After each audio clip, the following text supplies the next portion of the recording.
Stay humble, stack sats. This is generational. The Bitcoin movement causes people to step back and think and question everything. We're charging over $20,000 for the student to come to our school. And the fair question is, what's the value they're getting for coming into our school and sitting here in this classroom? Are they really getting that much better of an education than they could just from like a Seyr Academy? Come with me on this little adventure of Bitcoin. You will start loving learning again. You see it when you meet other Bitcoiners. We connect right away because what we all have in common is we're going through a personal renaissance. Bitcoin has come along and it's truth. It's absolute and there's no changing it. We're getting back to moral money, money that can't be changed. You can't mess with it.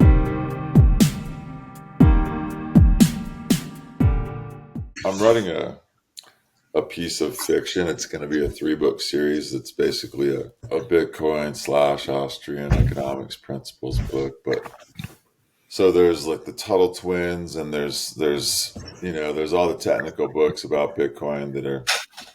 But I'm a writer, so my overall book concept is something that parents could read their kids for bedtime stories at that age up through kind of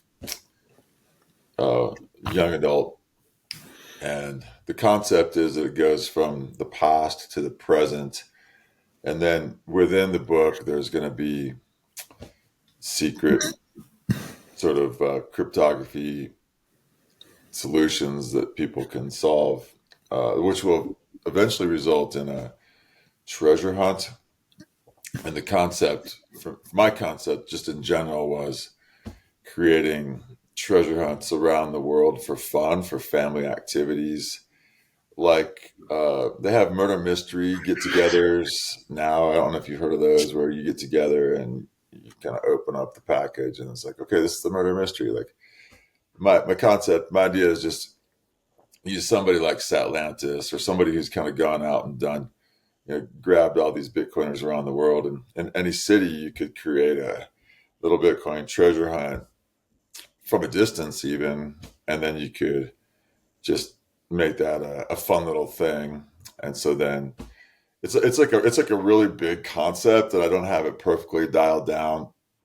Who knows if it'll ever happen? But if you think that's worth talking about, we could just goof around with that in terms of what would be a fun thing to get families out together around this idea of Bitcoin, going on a little family treasure hunt.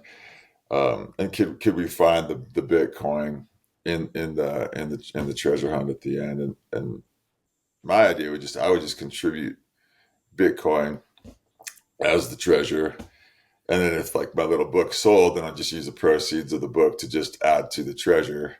So this could just be like an ongoing, sort of refilling treasure. Anyway, I've got some work to do on the concept, but I'm hesitant to throw it out there to a degree because I think it's cool and I don't want it to get ripped off, but I also like, open source ideas. And if guys can give me some better ideas or say, oh yeah, well, maybe you should do this or whatever. So. Yeah, I think it's always good if you have that open source mindset, and are not afraid of copycats, even though it's always a danger. It's also like I for example, give everyone the podcast, like everyone can take whatever part of the podcast and use it even for commercial sense. Like I don't care. I give it. I don't have licenses on that. You can chop it up. You can do whatever you want, and basically you can run a channel and make more money than I do. But in the same time, it's also marketing for me and stuff like that. So I really like that open source mindset. It's kind of the Satoshi spirit where he just gave Bitcoin as a present to the world and didn't even take credit. I mean, we know Satoshi Nakamoto created it, but the chances are very high that that's not his real name. We don't know who he actually is, but it's like very, very high chances that Satoshi Nakamoto is not actually his real name. So that's an interesting one. So I like that open source mentality when we create things. Yeah, me too. I do too. Yeah, and at the last unconference. Did you go to the unconference this time around, or did you just get to Yes, that? it was amazing. Unconference. It's my first ever unconference, and I Yeah, liked it a lot.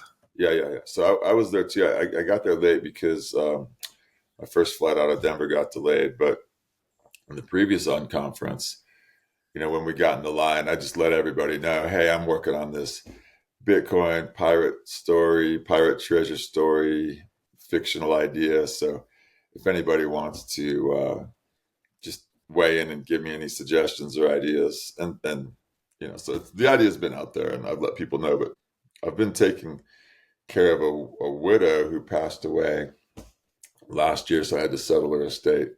And I'm raising a family and everything like that. But now I'm down to one kid at home. So finally, I'm thinking like, okay, I got time. Like, I got some time to do some creative work because I find writing a book, it's that deep work concept that you ever read or seen Cal Newport? Heard of him at all? Or he's got a great book called Deep Work, and it's just a reminder of what it takes to do some heavy lifting and get some real work done. And obviously it's like get all your devices and all your distractions away from you and just kind of go into this deep workflow state. Absolutely. I think we can directly start in with that.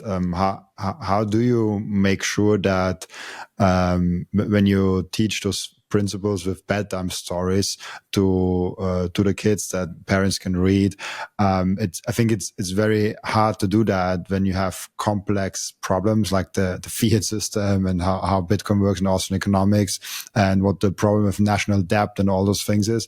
And you kind of try to do this and make it digestible for kids.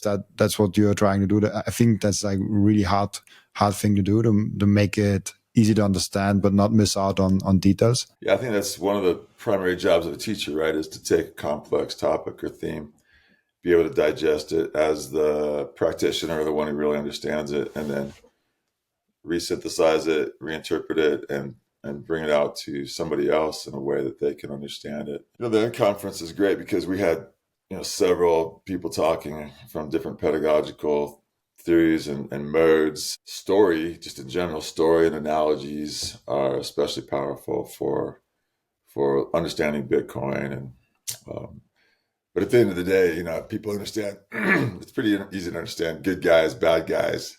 Theft, like sneaky theft, is also, I think, as you're telling a story to a child, you don't have to say, and now listen, here's the bad guy and see what he's doing. He's going to do some sneaky theft.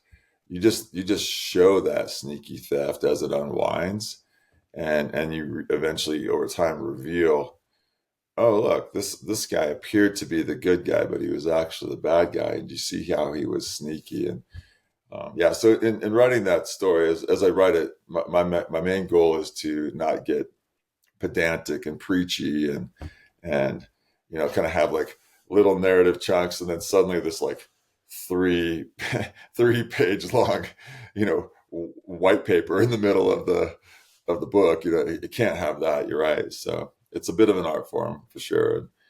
And I've got a pretty cool deal because I'm a full-time teacher. I'm also a father. I've got a bunch of little nieces and nephews as my test markets. So I'll just be reading this to them in class, seeing if my 13, 14-year-old students, 15-year-old students enjoy it, follow the plot, see the benefit, but also are catching the underlying meaning. And I'll just do iterations until it feels right. What are you teaching in class besides Bitcoin here and there? Yeah, so just a little bit of my background. I was thinking I was going to be an international lawyer. I came to Germany and learned German for a year when I was a junior in college. My mom had a stroke, so I came back to the U.S. and switched majors to English. And then I became an English teacher in my 20s. Then I left, got a master's in business, and became a money manager.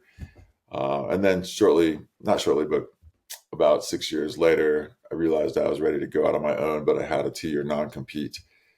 I think you're familiar with these terms on non-compete. So I couldn't practice money management within I think it's like a 15-mile radius of where I lived for 2 years, right? So a friend of mine who was teaching still called me and said, hey, you should look at this school to serve out your non-compete. So I went and started working at this little Valor Christian High School.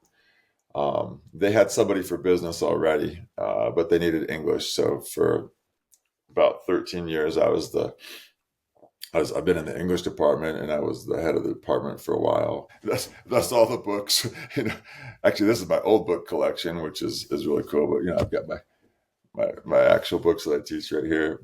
A couple of years ago, I just thought I'd retire, but my boss was like, "Hey, what about teaching on the business side of things?" Because she knew I had a money management firm on the side that I had started after my 2-year non-compete wound down. So I'm very, very bipolar. I've got a simultaneous career as an English teacher and a money manager, and then that English teaching went away when I was going to retire, and it got replaced with teaching business and investments. So this is my first year. It's been full-time business, but I teach 2 classes of advanced business strategies, 2 classes of fundamentals of investments, and an entrepreneurship class at a private Christian high school. And within the fundamentals of investments class, I begin the whole class with a unit on money, and that's just everybody in the finance world will tell you, yeah, if they went and got an MBA, they never learned about money, and that's 100% right.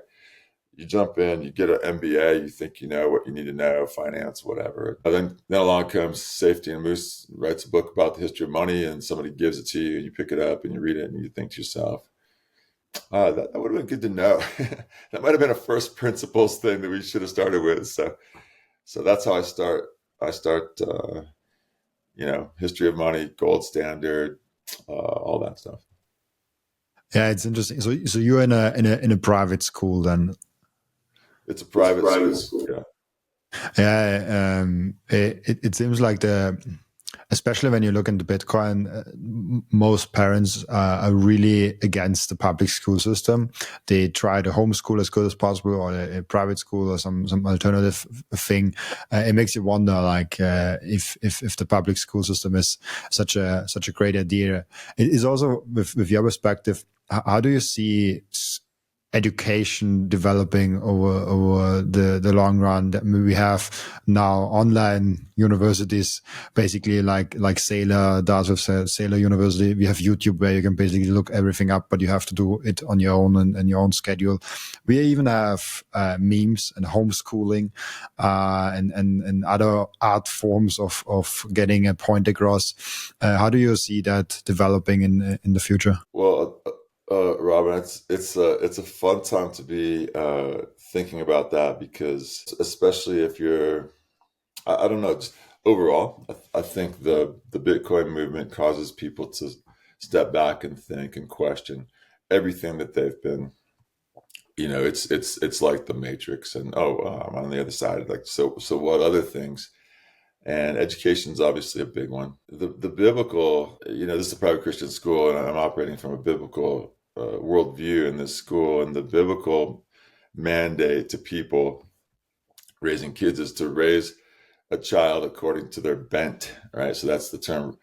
Raise your child according to their bent. And so, as a parent, you're gonna have a kid, and you're gonna bring them into the world, and you're gonna start paying attention to them, and you're gonna start thinking, like, how is this child behaving when certain inputs, and how does this work, and you start looking, and you start researching, and you start thinking, okay, what's actually best for my child. And a lot of times we didn't really think about that as much ourselves as we were going through the system. It was pretty more or less industrial, right? With the Dewey model of you're going to go to school, and it's like a little conveyor belt, and we didn't really think about that much social continuation. Just don't make it too hard. Don't tell a kid he doesn't really know it, and just promote him. And so what you have basically is you have federally funded daycare for up through 18, 19 years old. And as a parent, today, you can just look at that federally funded daycare system and ask yourself, is this really best for my kid? If I've got options now, what do I think about those options? So and not everybody has the same options, in your area, but online's completely breaking that model.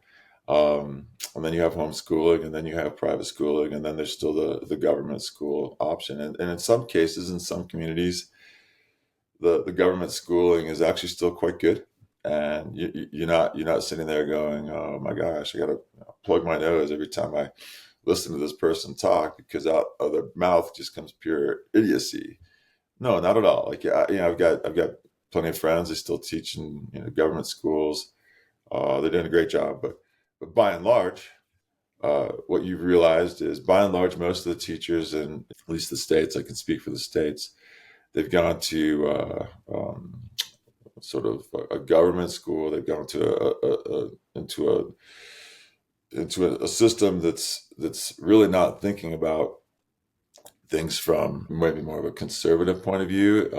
If you have a strong religious beliefs, certainly that public schooling isn't going to take those into consideration very much. And then you're just kind of vulnerable to all the biases of the media and everything else. And if you're kind of outside that matrix and you look at what the public schools are teaching, you realize, oh, these guys are just basically indoctrinating my child in a worldview that I simply don't agree with in any way, shape, or form. So then it's what do I do about it? So I think that's where you start, and then from there, well, what's my child like, and also there's other variables too, right? Like, so who's going to do this homeschooling, right? Is it going to be you? Is it going to be your spouse? Does your I believe there's actually a gift of teaching. I don't think everybody's equally as good of a teacher, right? Like, we all know, we went through school, and like, said some teachers that had the magic and some don't. What if you don't have the magic and neither does your spouse? Are you going to homeschool your child for the next 10 years and more or less sort of forfeit that opportunity for them sitting under teachers with the magic, right? So it's not an obvious, I don't think it's an obvious decision. But I always ask, the teachers that I used to, I'm not head of the department anymore, but it's a fair question. We're charging, over $20,000 for the student to come to our school. And the fair question is, well, what's the value they're getting for coming into our school and sitting here in this classroom?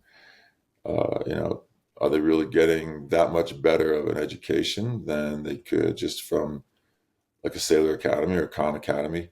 If we don't have something happening in the classroom that's more than just content dissemination, right, then we're not actually adding our values. So I think, on my side as an educator, bringing those people together in that space, that piece of it has to also be formative. It can't just be, well, we're just sort of supervising them to make sure they don't get in trouble.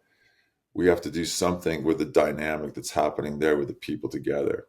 Can that dynamic happen online? Could you and I jump on a Zoom call, and could I get 20 other students in the call as well? And could we still have that dynamic? Maybe a little bit, but probably not quite as good as we could with physical proximity. So I'm just rambling here for a while. Like, redirect me. Do you need anything from kind of what I've opened up so far?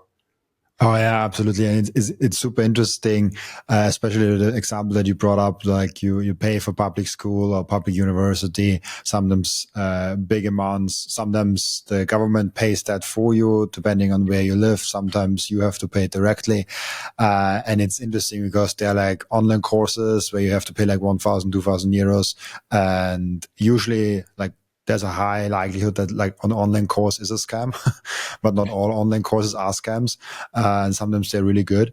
But we are really quick to dismiss like an online course for a scam. And now that's not good for them. And most of the cases that's actually true. Like online courses are there are a lot of scams involved in that. But then the public school system charges you so much and doesn't maybe doesn't give you the same value for that. And you don't hear a lot of people saying, "Oh, that's a scam," especially not in the mainstream. Maybe a little bit more in Bitcoin. So from that perspective, it's really interesting to look at, okay, what does that school system cost me per semester, per year, per whatever, and is it actually giving me that value? And then I also asked one day on Twitter, what did you, if you went to university, what is the main thing you took away from that? Would you do it again? And was it valuable for you? And interesting enough, most answers that said, yes, it was valuable, most answered with the reason of community.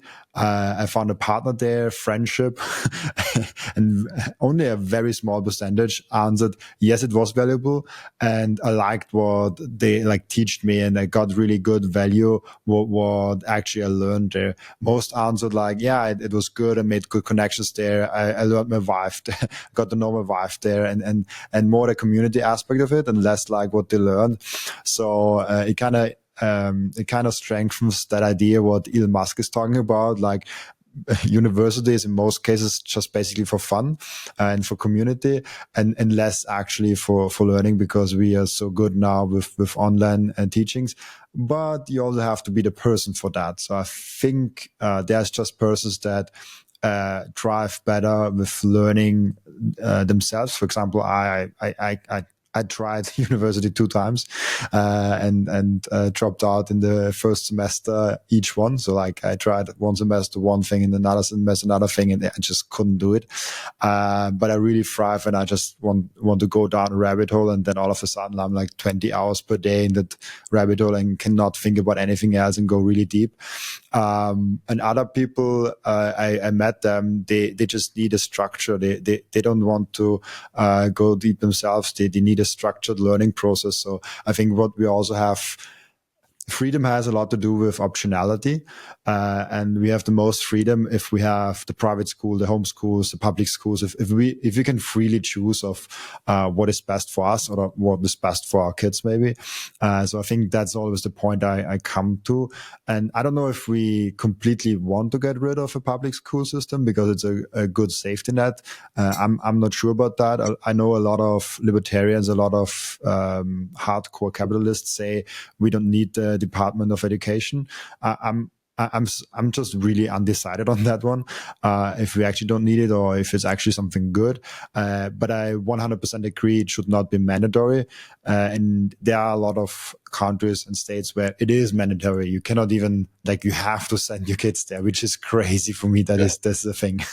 Yeah. So you are a person whose bent is autodidacticism, and you're going to educate yourself. You're going to go down a rabbit hole, and you don't need, and in fact, you even resist that structure or that form. And as you're going through that form, you're thinking, this is all broken. This is all weird. I just don't fit, right? So it's really about fit and customization and, trying things and finding out, okay. And I would say, to create a lifelong learner should be one of the goals of every educator. And so there's a couple other things at play there. I've heard, so there's a whole school of thought in the homeschooling movement by Charlotte Mason, who's from England. And I actually saw there's a Charlotte Mason school in Linz, of all things, called Ambleside. In Linz. So I thought next time I get to Austria, I'm going to have to go by and visit that school. Wait, in my Linz, in my Austria Linz? Yeah. So you're probably going, wait, what are you talking about? This guy knows a little private school in my Linz. Yeah. So what is it called again? How do you spell it? I really want to. It's called Ambleside. Do you find it? Oh, Ambleside online. Ambleside schools. Ambleside schools. Linz. Let's see. Yeah, you know how to spell it.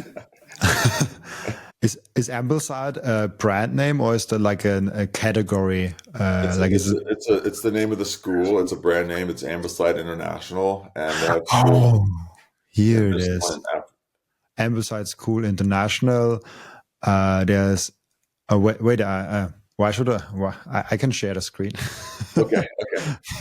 then you and the audience don't have to guess what I'm looking at right now. Is that the Ambleside that you're talking about? Ambleside School International?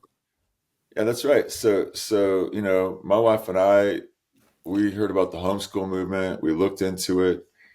We thought about it, and the more we thought about it, we just realized, she just really wasn't going to be a great homeschooling mom. It was just going to, she had a job anyway, and she was just like, well, what's our other options? There it is, yeah. And my whole point to her was, well, if we're going to spend money on a private school, it's got to be significantly different. It's got to be different enough to make it worth the money. And we just found this school and completely fell in love with it. And they don't have grades.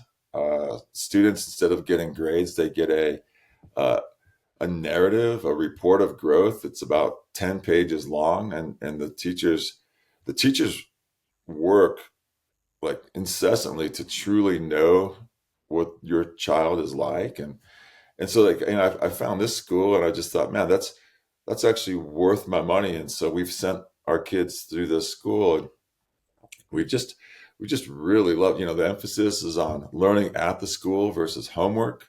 So the kids come home and they get to eat a meal with the family versus just come home and like now they're saddled with another 3 hours of homework kind of a thing. And it was just a really sweet breath of fresh air. It was still, it wasn't homeschooling, but it wasn't the government school, and it was just like this sweet little spot, smaller classes. You can't just pile in there and get a class of 30, and this has just been like our answer, so we've loved it. And in our community, it's K through 12. They're just getting the high school going, but I teach at a different school, so my sons switch then when they get to high school and they come to my school. But yeah, so I thought it was neat that there's actually one in Austria. Yeah, I'm just looking at it. I'm amazed because it's like really. There was my school that I went there in Linz. Oh, no kidding. And so it's literally 3 kilometers, like 40 minutes to walk away from each other. So it's really not that far away. Wow. What are the chances? What are the chances? Yeah. Yeah. So I don't know who's sending their kids to that school or how they find that school in Austria, but I promise you, whoever's sending their kids to that school, they've looked at the value proposition and they've thought to themselves, this is a really good alternative to whatever the other options there are. And I promise you, they're very satisfied. But it's just till 15, right? It's like for kids. Yeah, it's foundational, and it's just just pedagogically they do things just a little bit differently, and they really work on. So for example, what you go to an open house. This isn't supposed to be an advertisement for the school, but you go to an open house and they have a kid sit down with you, and they read a passage from a book. It's like fairly technical biology book or something like that, and then they just say, hey, so like, why don't you just tell me back what you just heard? And out of the kid's mouth, and this is like a circus trick almost out of the kid's mouth, they just tell you back almost verbatim what the person just read to them. And then you realize, oh, that ability to listen and just lock down what they just heard, that's a trained skill. So a lot of times people say, yeah, we're going to teach students how to think.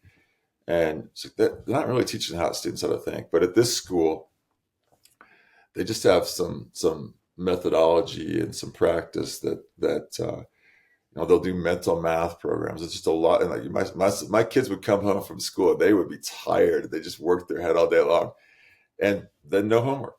So it was pretty neat. Yeah, it's also, I think, in the young age, it's a lot about learning how to learn, and not that much about like of course you should learn how to write, you should learn some basic maths and stuff like that, but it's a lot also about how do you actually go ahead and learn. I struggle with that a lot.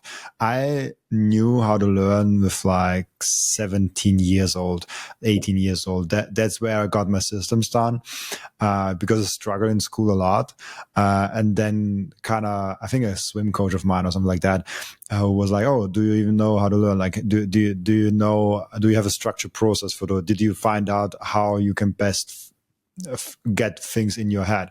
And I was like, Swim coach. yeah, and yeah, and he was great. And then, and I never thought about that before. And then with like 16, 17 years old, somewhere around those lines, I got down and just like sat down. I was like, okay, let's open YouTube, how to learn. And then like I just went down a rabbit hole, and I tried different methods, and it took me like half a year to find something that fits. And from that moment onwards, my grades went from like 4.5 to 1.2. So 4.5 is the lowest and 1.2 is the highest. And the learning time really shrinked a lot. It's just like, okay, how do I get information in my head? Because a lot of the exams in school, at least in Austria, you get, I don't know, 20, 30, 50, sometimes 100 pages of learning material. And from there, you just have to either understanding or learning it by heart. And then you have an exam. So you have to know that things by the exam. And it took me some time to figure out how to learn. And once I figured it out, I didn't struggle in school. I didn't have to be that much in school. I was the one that was the least in the school. I had like 200 missing hours every year in school, but it still was one of the better ones. Like I was in the higher third of the class usually with the grades, just because I figured out how to learn. And I think a lot of people never really figured out how to learn, and that's a skill I think you should learn in school till you are like 15, 16, at least. And yeah, I got it a little late, but I got it.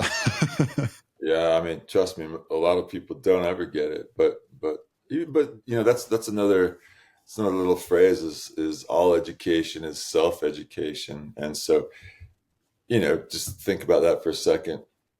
If you're on a net and, you know, kind of an industrial, you know, I always think of a conveyor belt, you know, like year one, year two, year three, just kind of like dragging you through this, and it's all external, and everybody's just trying to like throw stuff at you, and you're just gonna like, okay, like, you know, like versus at some point, right, you catch something and you grab it and you go, oh, I caught it, I've got it, I wonder if I could do that with this else also. And now you just have this kind of moment where you're sitting there going like, and even with teachers, like, you know, I'll tell my students, hey, look, you're going to have 7 teachers this semester.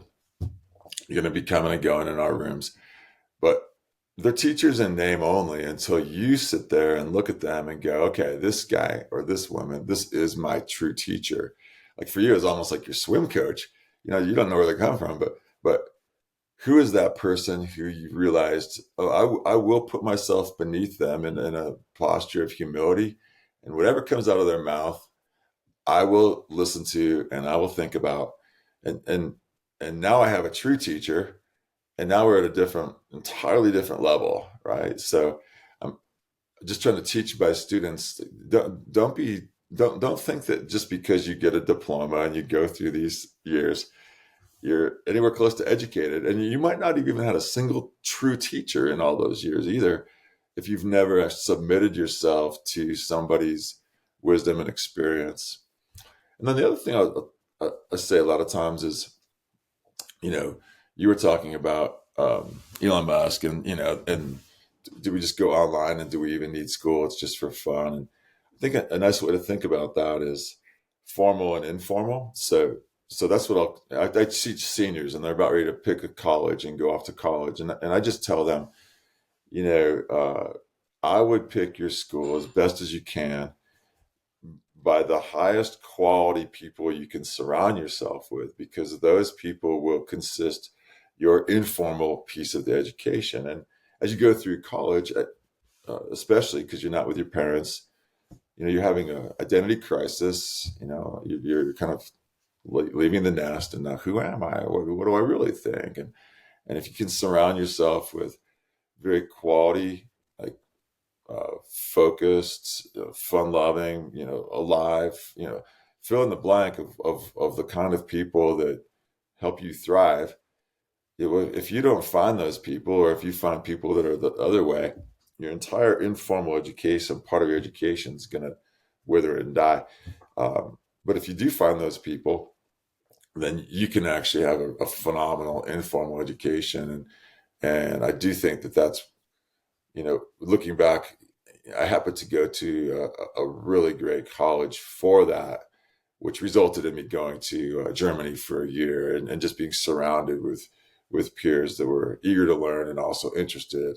It helped shape me and form me forever, so that I could become somebody who's literally like over here teaching like English full time, and over here knowing the markets and managing people's money full time. Like, how do you become a person that does that? Well, you don't just like, do that. You work your way to that by having this very broad love of learning all things, right? I partnered up with Coin Vigilante. This is the most beautiful Bitcoin timepiece that I ever saw created by anyone. Look at that beauty. I love it so much. Coin Vigilante made a perfect Bitcoin watch. That's the perfect, subtle, elegant way to go out there and show that you are a Bitcoiner. And that watch brand is Bitcoin only. And Coin Vigilante just dropped a completely new and amazing Genesis edition of their watch collections. You have the date of the first ever mined Bitcoin block in there, and of course also the block height and which epoch we are currently in. I love the level of detail they put in this masterpiece, and make sure to check out those amazing Coin Vigilante timepieces down in the descriptions. I love those watches so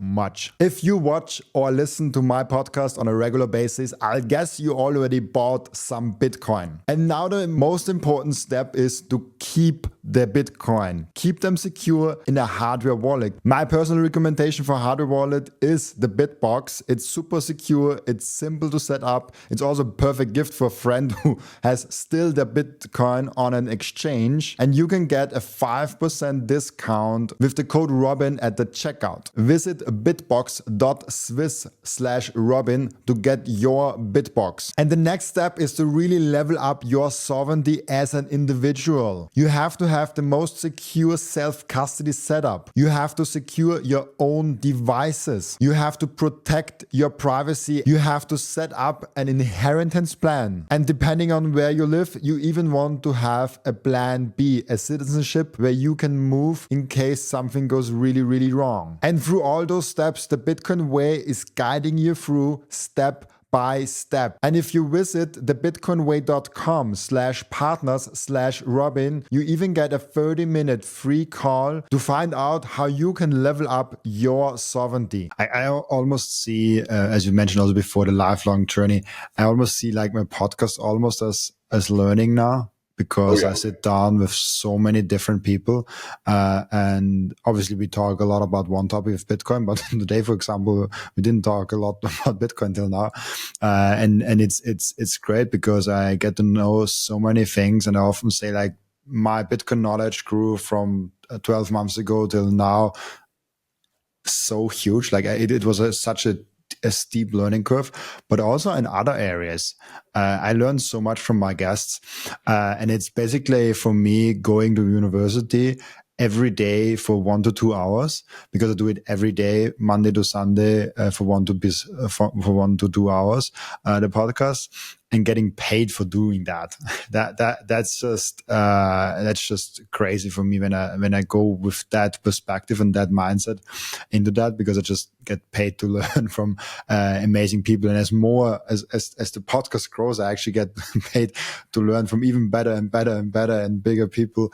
And it's really interesting. But I'm also really great, even really big on getting people on that have never been on the podcast. So I kind of try to get the widest range of people on, not only like I did that in the beginning just for myself, but it turns out people really love that. And whenever I meet people that watch my podcast in real life, they always say to me they love the variety of guests that there is on.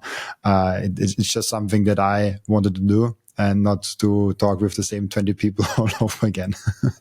No, I think that's well understood. Like you've gone from somebody who struggled to understand how you even learned to really becoming a power educator with an educational platform that's infinitely scalable. And you know, a podcast can't do what I can do with 20 kids in a room as far as a community and an atmosphere per se, but at a different level, every day you're creating an atmosphere. And then you know, personal anecdote, that was my entire, you know, I don't know how I heard about the Bitcoin Standard, but I did, and I read it, and immediately the podcast world just, like, you know, that ability to, once you find something that you want to learn about, you can just dive deep. And I explained to my students, this was impossible. You know, when I was coming out of college, we had no money. My background is we just had no money, and I wanted to learn about money. And everything, you had to pay for everything, and it was expensive. And you had to subscribe to the Wall Street Journal, and you had to teach yourself. There were no podcasts interviewing billionaires explaining to you how the world worked and how to just make yourself financially free. There were no like hours and hours of, hey, here's the good path. This is a good way to go. Today there are. Today maybe there's the other problem of like, where's the signal from the noise? But then, and even like within the podcast world, you find different people with different gifts of teaching in the podcast world. And you know, I'll listen to certain people podcasting. I don't like say anybody's names, but I'll listen to it for like a while, and I'm like, does this person even have a guest on their podcast? You know, like they're just like, they just love to hear themselves talk, and you know, it's like, okay, well, like that's great, but I already know what you think, and I've already heard everything you have to say, and it's just like this versus, you know, really, I think a really good, like, I just appreciate your podcasting style because it's one of humility and it's one of true interest and genuine. Uh, you know, what can I bring to my listeners that's something that they haven't already heard, and probably less of me than more of me is the better way to go, you know, as I'm interviewing these guys. But yeah, you're a power educator with an infinitely scalable platform, so that's pretty sweet. Never looked at me as an educator, actually. It's the first time ever that I heard that someone Yeah. describing me as an educator. I heard journalist, I heard podcast host, I heard so many different things, but I never heard actually educator, even though that's kind of, I don't see myself as an educator because I'm just asking questions. But with that, I educate people that listen to those conversations. Yeah, that makes a lot of sense. Yeah, really cool. Yeah, but like even just that question, I mean, that's a pedagogical method, right? And the Socratic method, and let's just follow that thread and let's question that out. And yeah, I would say, you know, going back to if all education is self-educating, think about what's happening here is people are intentionally selecting to listen to your podcast. So you know, maybe somebody's passed it on to them and it's just a suggestion. But once they listen to one, if they keep coming back, you have pupils who've decided this person is going to be my teacher, at least at a certain level, and I'm going to listen to what they have to say, and I'll still think over whether I agree or disagree with it. But they've actually, like, maybe not they're maybe not like saying that to themselves in their head, but subconsciously that's what they've done. They've decided to make you their teacher. Yeah, don't get a big head about it. Now I can go back to school to my teachers and say, "Hey, I'm a teacher now." Yeah, that's right. Yeah. It's interesting. I spoke last time with my mom about that because in my school I was not really good in German. I was really bad in public speaking. I got completely like read when I spoke in front of anyone. I was really an introvert actually, and it basically was like, Robin doesn't have to be a public speaker. He can do something with technical stuff and like that. So now I only do that, and it was like I wasn't that small. I was like 14, 15 maybe. Even back then was not that interesting. So there can be a lot of developments that you cannot foresee. So even you saying to me like, "Oh, you're a teacher," that is something my early teachers would be interested to hear about. Yeah, really cool. yeah. No, it's a little bit like this. I think that's part of the Bitcoin story, right? This personal transformational path, and people are always talking about like, well, how are you going to orange pill somebody? And the answer for me is easy. The answer for me is just like, hey, how would you like to have a personal renaissance in your life? Like wherever you're at in your life, would you like to have a personal renaissance? Are you feeling stale, stagnant? Are you just going through the motions? If you come with me on this little adventure of Bitcoin, you will start loving learning again. You will start learning broadly and deeply things you never imagined yourself being. I'm similar, like in that I'm not technical in the least. I've never been technical in my life. Well, what do I have down in my basement? Like I got to start now, and I'm running a node.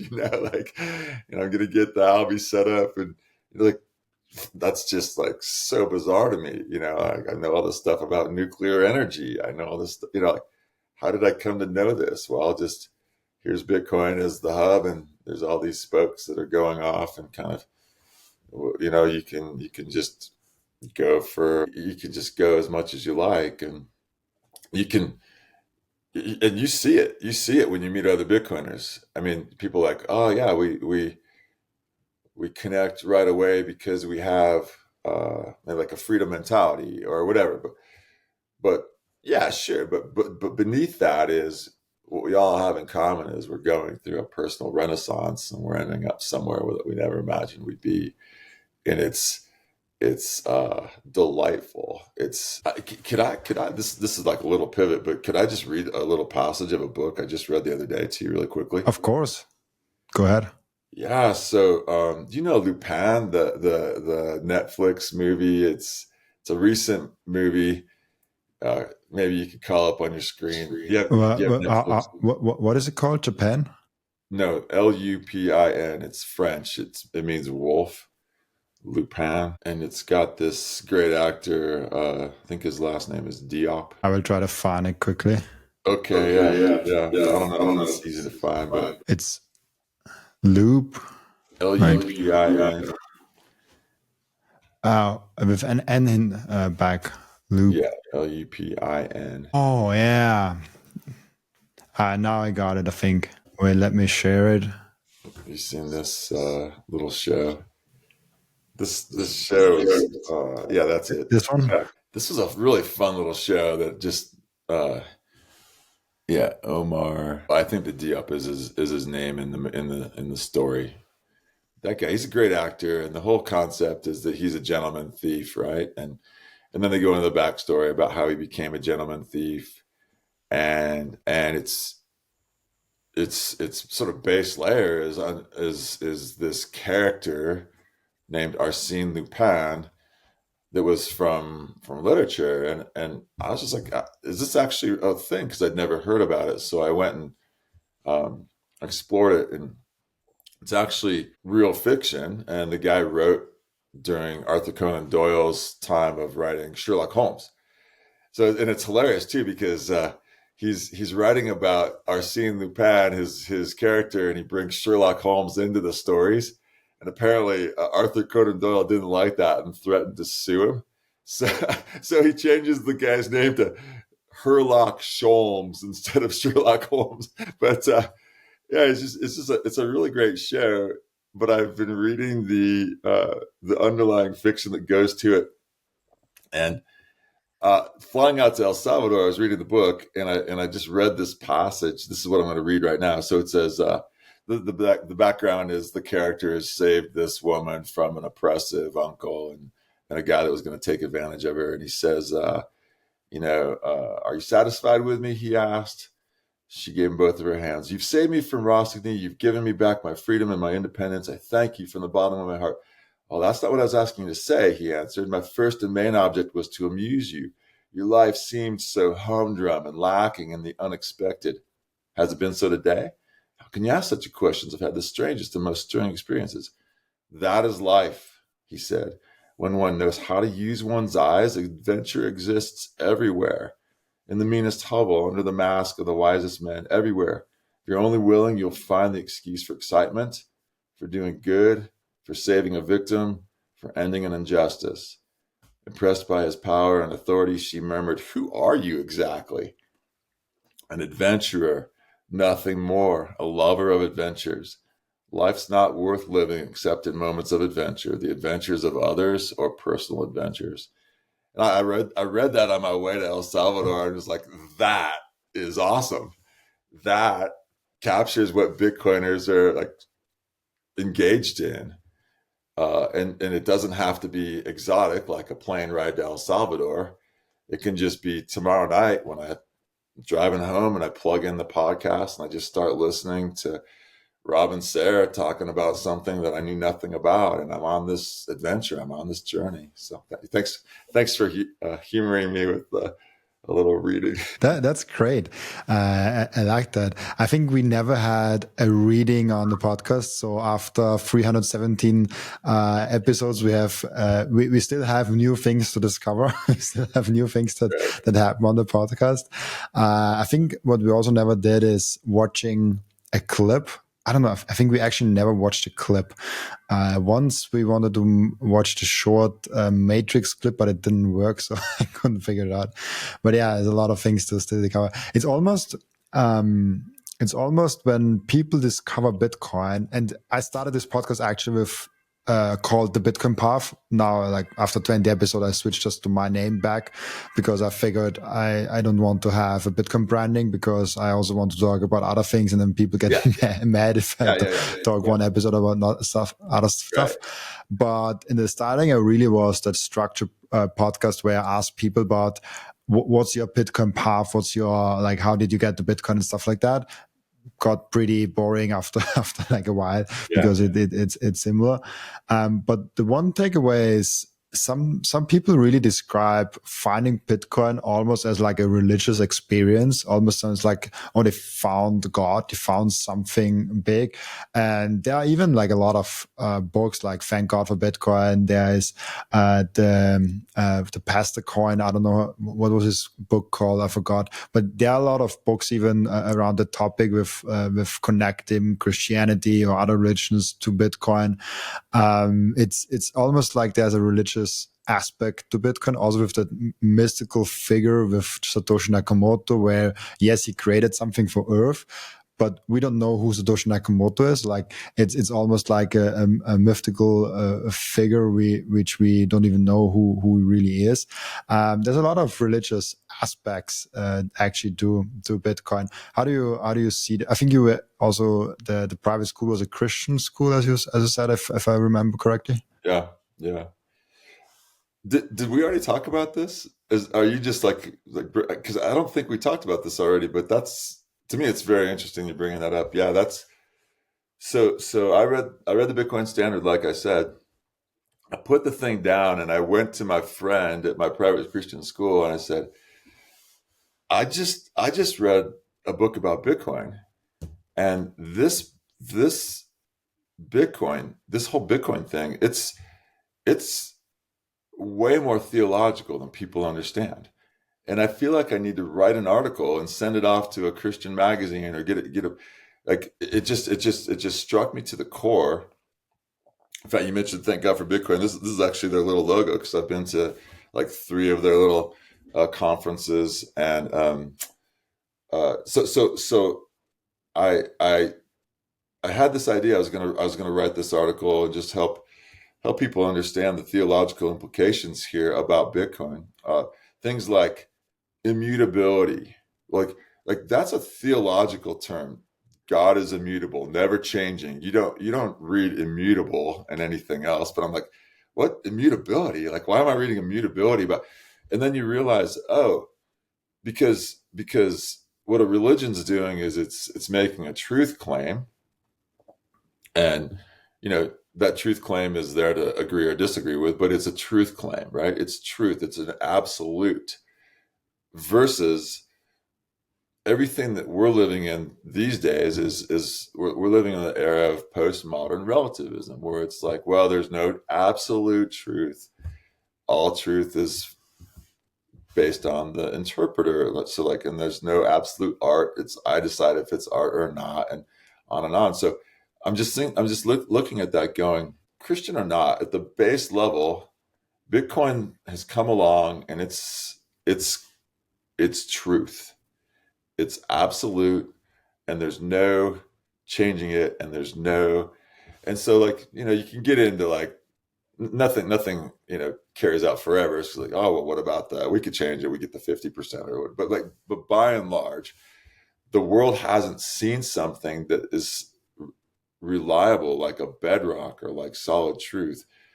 Uh, the modern era hasn't seen it, right? And so I think that's the primary appeal, is just this. Wait a second, I mean, I'm not gonna cuss as a Christian school teacher, but like, it's like money you can't F with, right? Like, it's like, and so that, I think, is just, there is something absolutely beneath the surface religious level there for us. And so anyway, like, I found this book, Thank God for Bitcoin. Immediately I like called Jordan, and I was like, hey, I need to talk to you. You wrote the book that I would have tried to write. And so we became buddies. But I don't think, I'm not trying to co-opt Bitcoin into Christianity. I'm just trying to recognize that, like, hey, like, as a Christian, Christians have some funny things that are like hurdles for them to like come to Bitcoin. Like, the Bible talks about a one world currency in the end days that's bad and scary. And so some Christians they come at it from like, oh, this is like a bad thing. And it's like, no. Like, we're getting back to moral money that can't be changed. You can't mess with it. And do you see how that makes the actual money moral, right? So that's the main point of the Thank God for Bitcoin book, is just we've got theft coming from inflation, and now we have somebody who's created the antidote to that in moral money. So I highly recommend, if there's any Christians listening to this, to pursue that book, Thank God for Bitcoin. And those guys have a really good mission.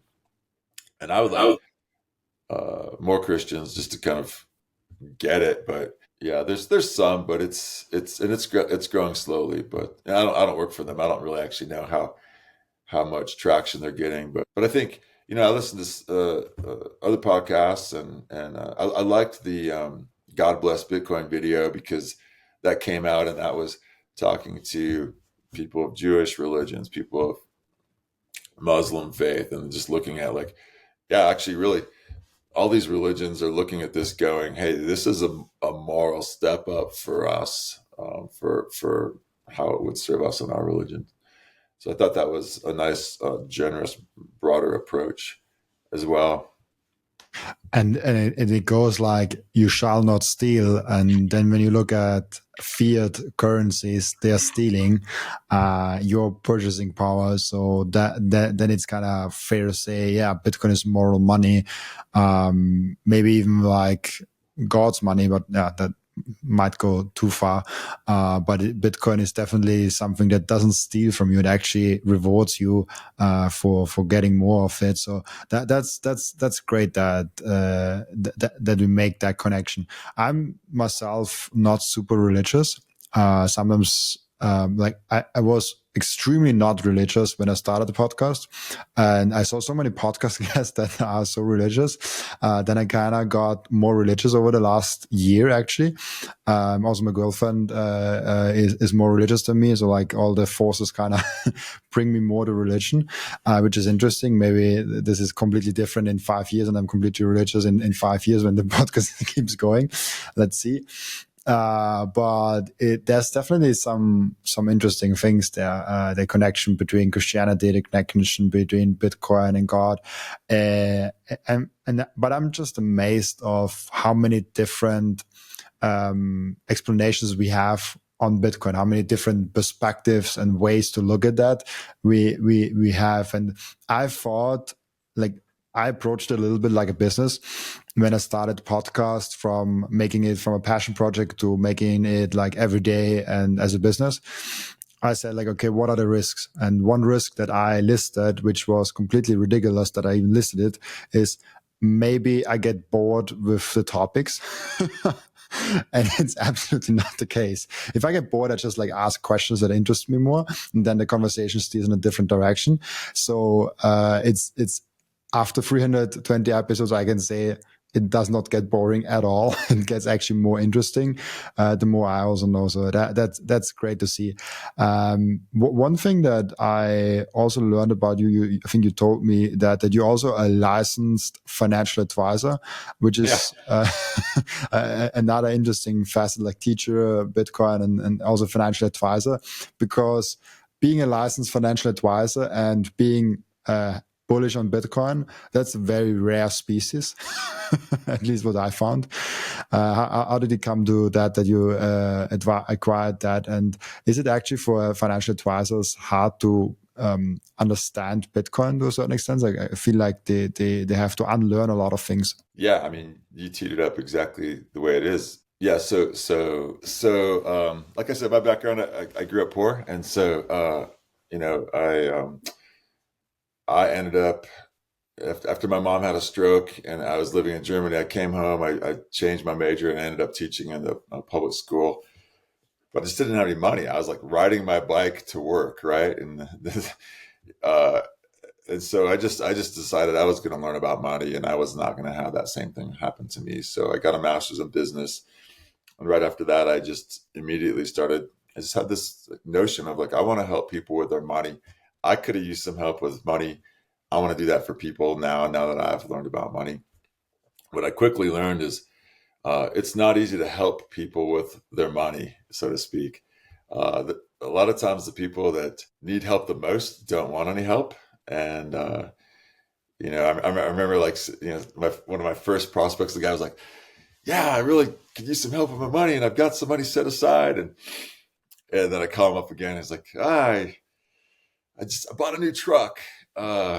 Use the money on the new truck. Is that bad? Appreciating asset, like liability. Like, maybe you could have put your money into something that was going to go up in value. And just realize, like, okay, like the consumerism and the needing to keep up with the Joneses and all of these messages that people are fighting with. It's not that easy to help people with their money. Just like it's not that easy to help people who don't want to see Bitcoin. It's like, like I can't force this on you, and if you're not open to it and ready to.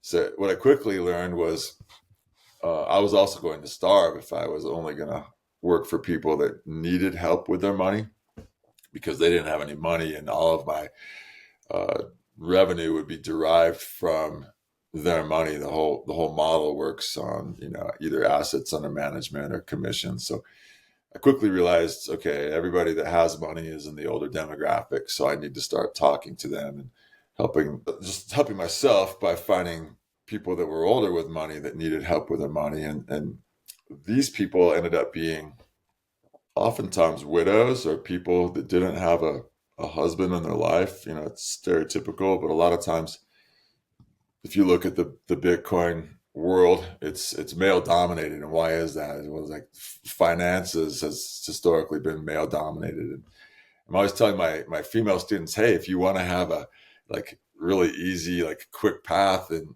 a particular industry, just just get into finances or Bitcoin, because all the men will like actually really appreciate you immediately, because they're like, oh, look, a woman actually cares about this too. And, so there's just some sort of historical gender roles at play there. But, I ended up finding my sweet spot, just taking care of the finances for women who had historically had a husband who maybe did that for them, and just didn't want to learn that and wanted somebody else to do that for them. And, I'd taken care, my mom had the stroke, so I'd taken care of my mom for many years. So I just think, the Lord and life circumstances were just creating in me this person who was going to take care of people.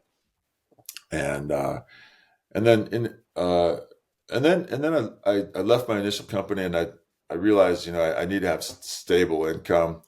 So I went to work for a high net worth. It's called a trust bank, where they deal with all the estate planning of trusts and money management. And that was great, but it was definitely making very wealthy people that much more wealthy.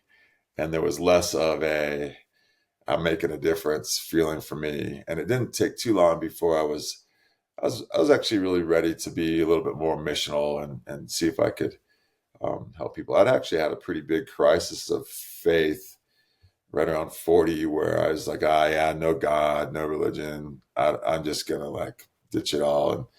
And then really interestingly, I won't get into it necessarily unless you really want to know, but came back to faith in a significant way, and then I just wanted to fully be almost like a missionary, but I couldn't go anywhere because I was taking care of my mom. And so that's another reason why I ended up at this school, was because there I felt like I could go, I could talk to these students, I could share my faith, and I could really make a difference in the world there. And then 2 years went by, and the non-compete ran out. So then I was able to just talk to some people that had known that I was managing money, and I got to be very selective with who I was going to work with. And none of these people had a lot of money.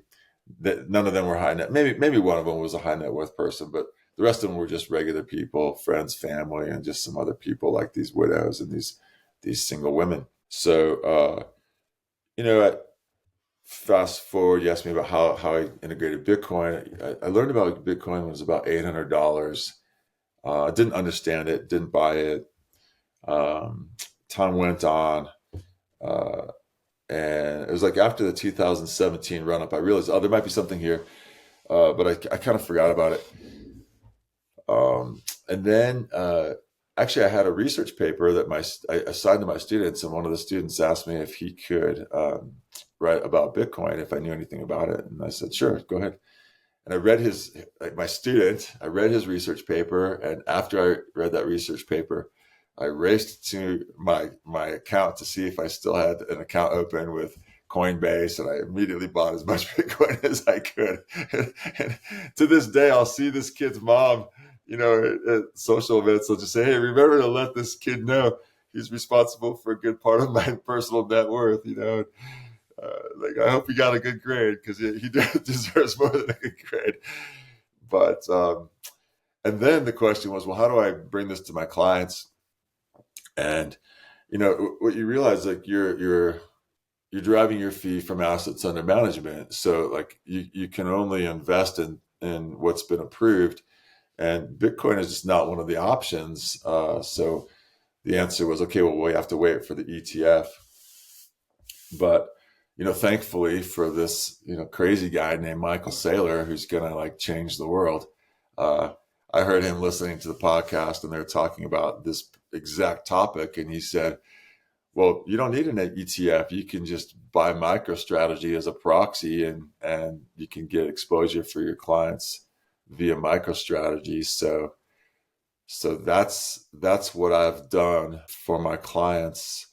And then the ETF got approved, and I didn't care, because I just was preferring MicroStrategy. What I don't like about the MicroStrategy approach is they're not true Bitcoiners. They haven't been, brought into the space of understanding what Bitcoin is, freedom money. These are people that are older. They're not very technical. They don't want to sit down with me for a 10-hour discourse on this is how we do it, and this is why we can do it.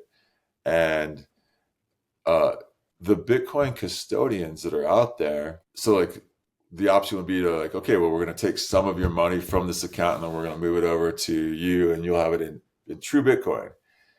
And then the question is, well, how do I get my fee, right? So every financial advisor in the country, it has a perverse incentive, and they're not incentivized to get their clients into actual true Bitcoin unless they do something like what Morgan Richard does, where it's just like flat fee. We just charge a fee on all of the assets that we manage, and so therefore we can put you into a Bitcoin position, and you still just pay us on everything that we manage for you.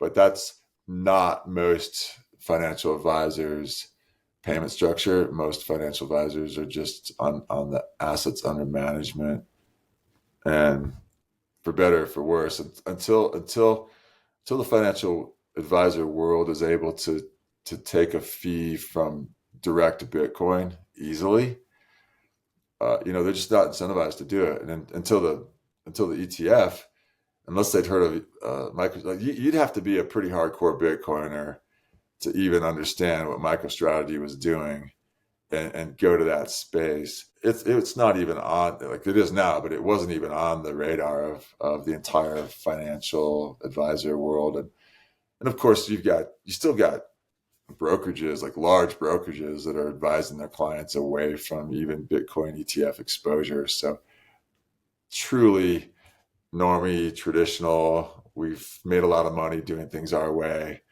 hardline Bitcoin, so that was a longer answer, but Yeah, it kind of shows how important that Bitcoin ETF was in unlocking a huge amount of capital for Bitcoin.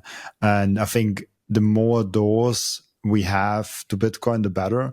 I stay away from MicroStrategy. I stay away from Bitcoin ETFs. I stay away from everything that is not my own self-custody, private key held Bitcoin. But yeah, it's if you don't have the option to have, because there are some pension accounts, retirement accounts where you maybe not have the option to do it in self-custody Bitcoin, then that's great. You just have a MicroStrategy play, Bitcoin ETF. That it's a hard question. Like, what do you prefer, MicroStrategy or Bitcoin ETF? I think I would go with MicroStrategy, but I did not even research that deeply, just because they have similar risk patterns, but MicroStrategy is like 5x or 4x leveraged. For Bitcoin went up this year, I think 2.5x, and MicroStrategy 5.5 or 6x, even something along those lines. Like it went up quite crazy this year. But yeah. I just prefer self-custody Bitcoin. I don't like anything else. Of course, yeah, of course, yeah. But imagine sitting down with your grandmother, right? And you want your grandmother to benefit from what's happening with Bitcoin. And you say, "Hey, Grandma, have you ever heard of Bitcoin?" And you're like, "Hey, Grandma, you want to self-custody this in this little thing?" And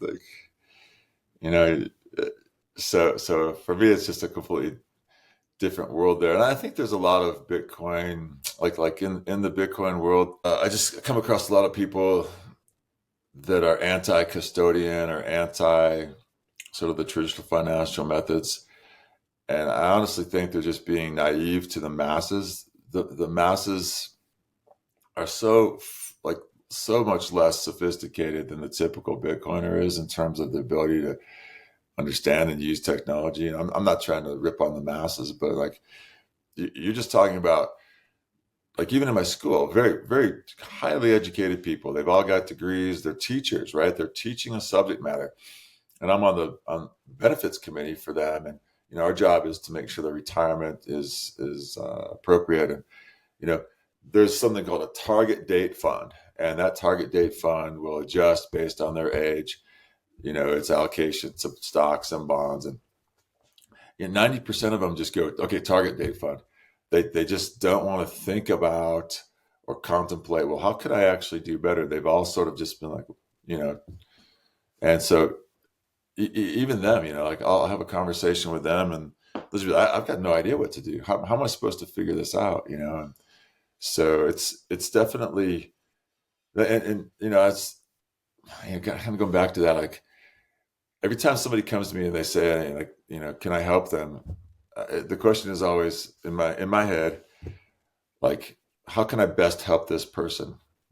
And for some of these people, the best way to help them is to take them full self custody, your route, my personal route, because they're capable of it, and it's not going to take an arm and a leg out of me for them to get there. So I'll start them. I've got a document. I send it to them. I say, study this, read this. As soon as you digest this, we'll be ready to talk. So I can't be the one. It's just not scalable for me to have a one-on-one 10-hour conversation with every single person I meet who wants to learn about this, right? It's just too time intensive. So like you start studying. If you prove to me that you can do the self-study and learn this, then we can talk. But for other people, they're in this range, and I think that's where a BTF or a ETF or a micro strategy can help. And so, like for my older clients, I'm not being so how do I go about that? They trust me implicitly, and I'll just say, hey guys, I have a highly volatile tech stock that is taking advantage of Bitcoin and Bitcoin's transformative effect on the financial ecosystem. And I just see that right now we're in a good opportunity to buy. So we're just going to take a position here, and depending on the risk profile, that's how big of a position we'll take. And I just stay true to the principles, and all of a sudden their portfolio is just done what it's done, and they're extremely grateful, and they think I've just been touched by God with this like magic ability to make their money grow. And it's just, I try to just remind them, no, we're going to be humble, and we're not going to, we're going to like throw everything in it, and we're going to stay calm.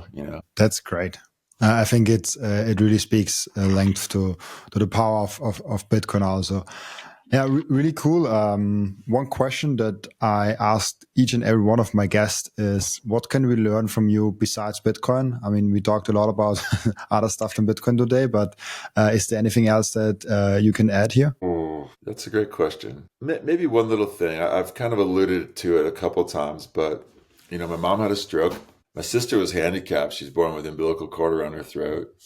So, my mom had a stroke when I was living in Germany. I wanted to go and have all kinds of great adventures, but in my 20s, I was bathing my mother, dressing my mother. I was living at home. I was getting nowhere. I'd get the alumni report from my college, and everybody was clerking for this judge in DC, or like, working for a consulting firm. And I'm just this loser in my parents' basement, taking care of my mom, riding my bicycle to my job, getting nowhere. And I took care of my mom for 23 years. And as I was doing that, I felt fairly almost cursed. Like I, I just don't have a life. I'm not getting anywhere. How am I supposed to get anywhere if I have this thing to do? And when I lost my mom, I realized that those 23 years were actually a blessing that I didn't understand. And to be able to take care of someone I loved day in and day out was actually one of the best things I could have done with my life. Life's, if you get a longer life, you can look back and understand these things better. Um, and in fact, sometimes the best thing in life is to not get what you want in the moment. And I think this is a distinctly Bitcoin principle, because, we're talking about time preference, and we're talking about putting, our immediate impulses and needs aside, and finding and allocating our time and energy to the true value. And so I guess maybe that would just be like a kind of final way I'd end is if you're in a situation where you're not getting what you want because you have to take care of somebody that you love, and it's drudgery, it's hard, it feels just like you're stuck and you're not getting anywhere. Just take hope. It'll be over at some point, and if your experience is like mine, you look back on that and actually you'll realize that you were a hero. You're a real life hero in that moment by taking care of that person that you loved, and you'll have great blessings. It won't be easy. You'll be relieved when the burden's lifted, but you'll never regret that you did the right thing in that moment, and that'll be part of your story forever, and that'll be part of your character forever. And keep up the good work. That's beautiful. I love that. Really cool. We in Austria, there is one thing, I don't know if you're aware of that, but we actually have to do after school 1 year volunteer work. Like we're forced to do that by the government. We either go to military or we do some social thing, like taking care of elderly, taking care of handicapped people, taking care of handicapped kids and stuff like that. I love that. Yeah, it's really, really great. I did not want to contribute to military, so Yeah. I chose for young men the less attractive option because military is shorter and you might do something cool, but I just did not want to contribute and whatever. Yeah, exactly. Yeah, so it didn't felt right for me. I just did not want to do that. It kind of felt like, oh, I just like waste half a year there in the military and did not want to contribute to that. So I actually went the road of helping other people in a social situation where you just like apply and then you get like selected wherever you get selected. And I actually got a really nice spot. I got to help handicapped people, handicapped kids actually. And it was great. It felt really, really cool. And I learned a lot in this 9 months. In the beginning, it was bad for me because I was forced to do that. So the government is kind of forcing you to do that. So you don't really have a choice. But right now I look back at this time and it really taught me a lot. And it taught me a lot. It really is a great time of my life. But it was just 9 months and it was actually really cool. And it was not even a thing where I was like, oh yeah, help society. It's just like something that I actually enjoyed doing while I was doing it. And I was outside, I was in with the kids. It was a lot of fun. I did parkours with them. I was in the sports thing with them. It's even something that I think of maybe at some point I just retire from everything and do like 2-3 days in the week help like kids or help like elderly people or whatever. That's like a small thing that I might do, but right now I just like focus on Bitcoin and talk with as many people as I can. But yeah, I just wanted to add this here because it can be it's not even close to comparable to what you did, but it's really great to just like help other people and do that. It's something that is fulfilling and enjoyable for me at least. Oh, that's great. I don't think I knew about that. Yeah, and anything that's compulsory going in, the posture is like, but that transition from I have to do this to I get to do this. If you're in control of your own emotions and thoughts and mentality, and that's one thing I try to always teach my students. Like your circumstances, you have to learn to not allow your circumstances to dictate your joy, right? So. Absolutely, yeah. And I enjoyed it a lot, even though I still am against the fact that the government is forcing you 1 year to work basically for them, no matter what you do. So I'm still against that system, but I actually enjoyed it quite a lot, and I might even consider doing that on a volunteer basis now in hindsight. But back then I wouldn't have done it if I wouldn't have been forced to do that. So it's funny that something that you disagree with and something that you didn't enjoy in the beginning, you actually come do enjoy because it's something great. But yeah, I'm still not in favor of that system. I don't think the government should force you into doing anything, especially not 1 year long. That's basically slavery in my eyes. Yeah, more or less. Right? but you can learn something from slavery too, I guess. We have an end routine in the podcast where the previous guest is asking a question for the next guest without knowing who the next guest actually is, and the previous and right now we all focus kind of on the price, so it's a kind of a price question, and obviously we all don't know, but it's fun to speculate. And he asked, what will be the highest price for Bitcoin in 2025? Let's see. Well, we got that sell wall at 100K, so we'll blow through that if we haven't already this morning. I don't know when we are not. I see it because if I actually record while we blow through the 100K, then I would switch topics. Yeah. Okay.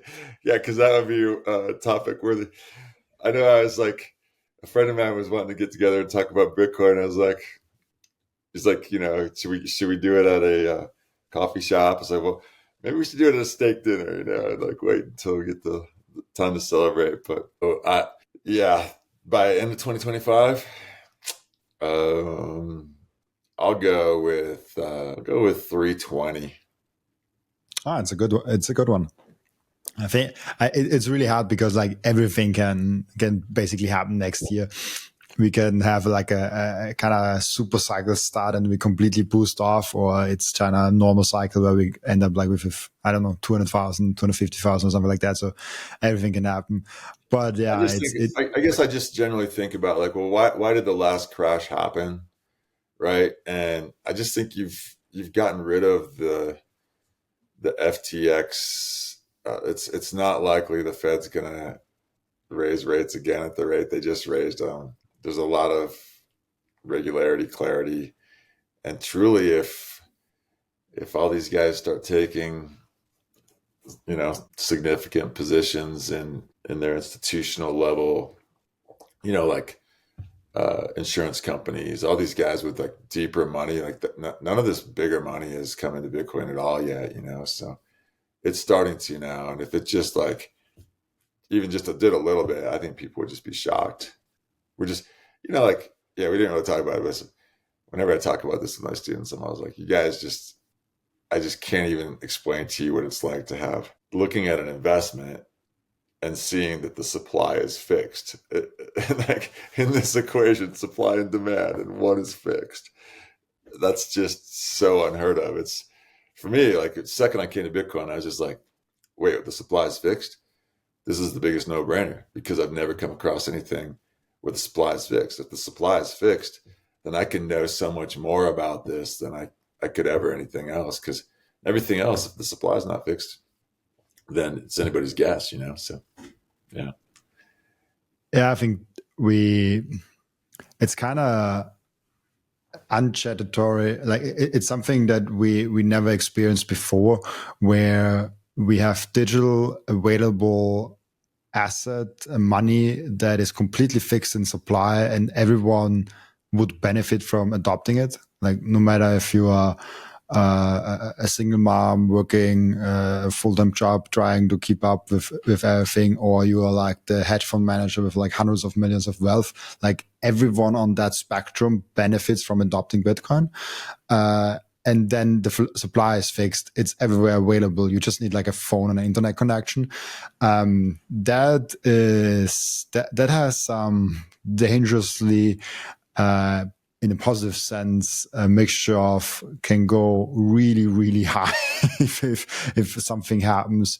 But it's also really volatile. So we just don't know what happens in the short term. There's so many crazy theories out there, and that's exactly the reason why the meme of like stay humble, stacks ass, just like keep focus on like what's actually necessary. That's I think the biggest message there.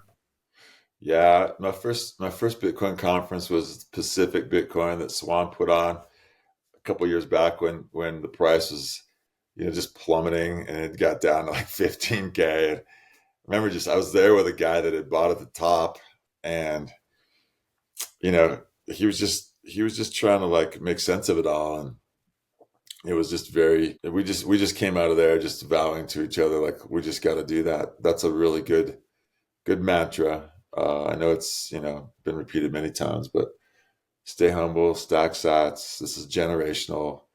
Every piece of Bitcoin I get, I think one of my earliest thoughts was like 21 million total. It'd be really cool to have one millionth of that. As like a stacking goal. That's like possible back when it was like a 5K or whatever. Like at 90, 98, 99, 100K, it's, you got to have a little deeper pockets. But I think it's a pretty good idea just to sort of give yourself hey, for future generations, I'm going to have a certain piece of this pie that no one's going to be able to pull away from me. So kind of fun. But. Absolutely. 100% agreed. Yeah. Thank you so much, Bob, for being on the show. Thank you so much for taking the time. Before I let you go, where can people find you, ask you questions, read more about you? I'm kind of a nobody. I'm on Nostr, but I'm not on LinkedIn. I haven't been trying to like become anybody. I'm just doing my thing. But maybe I can. What would be best? I just send you my Nostr and put in the show notes. I can put the end pub of yours in the description, so people can check it out. I think Nostr is my first real attempt at social media. I read a lot of X, but I actually post on Nostr, and it's been really fun.